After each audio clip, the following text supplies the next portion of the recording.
Sir, union minister Smriti Irani की बेटी के खिलाफ कांग्रेस ऑपोजिशन ने कुछ आरोप लगाए थे कि गोवा में उनके द्वारा इलीगल बार कम रेस्टोरेंट चलाया गया है, जिस पे उल्टा वार करते हुए स्मृति ईरानी ने कहा है कि कांग्रेस एक मिलिशियस कैंपेन और कैरेक्टर असैसिनेशन कैंपेन चला रही है। और उनका कहना है कि उनकी बेटी को जानबूझ के टारगेट किया जा रहा है क्योंकि वो बहुत वोकल थी नेशनल हेराल्ड केस को लेकर। देखो, ये इसकी डिटेल्स तो एंड में rule of law will decide. If जो हमारे लीडर्स होते हैं they should be above the, they should be उनकी जो ईमानदारी है उस पर कोई डाउट नहीं होना चाहिए। अगर आप पब्लिक ऑफिस में हो तो आपको आम आदमी से ज्यादा ईमानदार होना है, ज्यादा फेयर होना है। आप ट्रांसपेरेंटली वो लाइसेंस दिखाओ कि भाई मेरे पास ये लाइसेंस थे, मैं ये दिखा रही हूं, ये मेरी बेटी के लाइसेंस थे, राइट। और अगर वो किसी और नाम से हुए हैं तो वाई दैट वाज अलाउड। और ये सिर्फ ऐसा नहीं है कि स्मृति ईरानी की बेटी का शायद आसानी से काम हो गया हो। Lot of times are governments rules इतने कॉम्प्लेक्स बना दिए जाते हैं कि ज्यादातर आम कॉमन बिजनेसमैन को रूल्स तोड़ने पड़ते हैं और फिर वो उन इंस्पेक्टर्स की, गवर्नमेंट के ब्यूरोक्रेट्स की मुट्ठी में रहते हैं। तो सबसे पहले अगर आपको इस देश से करप्शन खत्म करनी है, रूल्स को बहुत ही सिंपल कर दो। और स्मृति ईरानी की पूरी रिस्पॉन्सिबिलिटी बनती है, अगर वो ईमानदारी के ऊपर ही लोगों की कैंपेन कर रहे हैं तो उनकी बेटी के पास अगर लाइसेंस लीगल है, आप क्लियरली शो करिए कि भाई ये वो चलाती थी और ये उसका लाइसेंस है, ये उनके नाम पे इशू हुआ है, ये फीस पे हुई है। इससे ज्यादा कॉम्प्लेक्स चीज तो नहीं है। आप सारी चीजें डाल दीजिए, सारा प्रूफ डाल दीजिए, सबकी बोलती बंद हो जाएगी। अदरवाइज आप डिबेट करते रहिए और हमारे जैसे लोग उसमें अपना टाइम निकालते रहेंगे। तो ये एक सबसे क्रिटिकल पार्ट है कि क्या जो हमारे गवर्नमेंट ऑफिशियल्स हैं, क्या वो ईमानदार हैं कि नहीं, जिनको हम मिनिस्टर बना रहे हैं, जो इतने इंपॉर्टेंट लीडर्स हैं, जो बीजेपी की स्पोक्स पर्सन हैं, क्या वो ईमानदार हैं कि नहीं, उनकी फैमिली सारी चीजें लीगल तरीके से कर रही हैं। अगर वही नहीं कर रही तो वो बाकियों से क्या एक्सपेक्ट करेंगे। तो उनकी कोई मॉरल अथॉरिटी नहीं रह जाती उसके बाद किसी भी केस में बोलने की।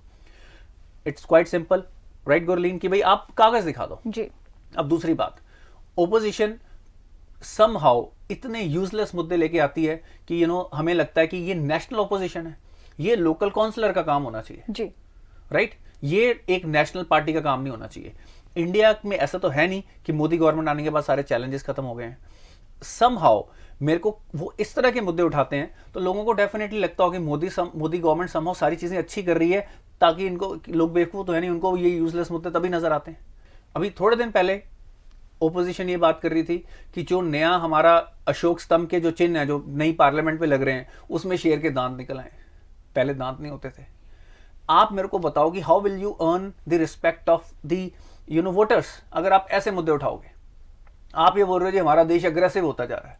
We all are proud, we should be aggressive, हमें अपनी टेरिटरीज को डिफेंड करना है, why should we be week.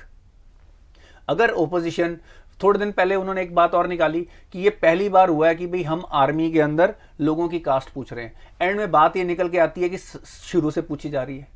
फिर वो ये कह रहे हैं कि ये पहली बार हुआ है कि भाई पार्लियामेंट के अंदर ये वर्ड्स यूज होने के नहीं चाहिए। वो 1954 की लिखी हुई बुकलेट है जिसको वो ऑब्जेक्शन उठाते हैं।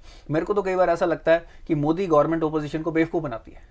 वो समहाउ किसी तरीके से उनको फीड कर देती है कि ये मुद्दा, ये देखो पहली बार हुआ है, वो उठा देते हैं बिना सोचे समझे। एंड में उनको अपने मुंह की खानी पड़ती है। तो थोड़ा सोच समझ के कोर इश्यूज हैं उस पर फोकस करो, ताकि हमारी गवर्नमेंट को और मेहनत करनी पड़े और बेटर परफॉर्मेंस देनी पड़े, उन पे आना चाहिए। पर जब मुद्दे उठाते हो वो इस तरह से नहीं उठाने चाहिए कि हमारा देश डिमोटिवेट हो, देश का नाम बदनाम हो, लोगों का हमारी जो इंस्टीट्यूशंस हैं उससे भरोसा उठे। तो ओपोजिशन को इस वक्त अपना रोल और बेटर करने की जरूरत है। सर, जैसे आपने ओपोजिशन की बात की कि यूजलेस मुद्दे उठाते हैं, आप तिरंगा कैंपेन की बात करते हैं। तिरंगा कैंपेन पे महबूबा मुफ्ती का कहना है कि पेट्रियाटिज्म को इम्पोज नहीं किया जा सकता, थोपा नहीं जा सकता। देखो अगेन वही बात जो हम डिस्कस कर रहे थे, अगर हम ये कह रहे हैं कि एक कैंपेन चल रही है कि 15 अगस्त को घर घर के अंदर तिरंगा लगाना चाहिए, तो क्या गवर्नमेंट आके मेरे को फोर्स कर रही है? क्या उसके ऊपर कोई फाइन है? बताइए, क्या ऐसी इंस्ट्रक्शन आई है कि अगर नहीं लगाओगे तो इतने का फाइन है, या तुम वोट नहीं डाल पाओगे, या देश से निकाल दिया जाएगा, या जेल में डाल दिया जाएगा? ऐसा तो कुछ नहीं है। So how is it forced? It is a campaign.